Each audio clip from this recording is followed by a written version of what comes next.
يوم ترونها تذهل كل مرضعة عما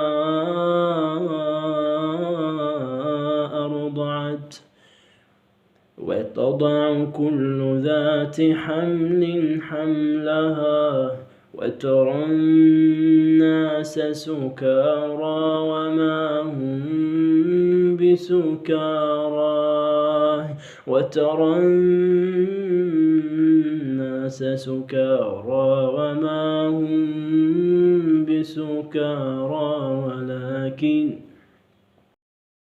ولكن عذاب الله شديد.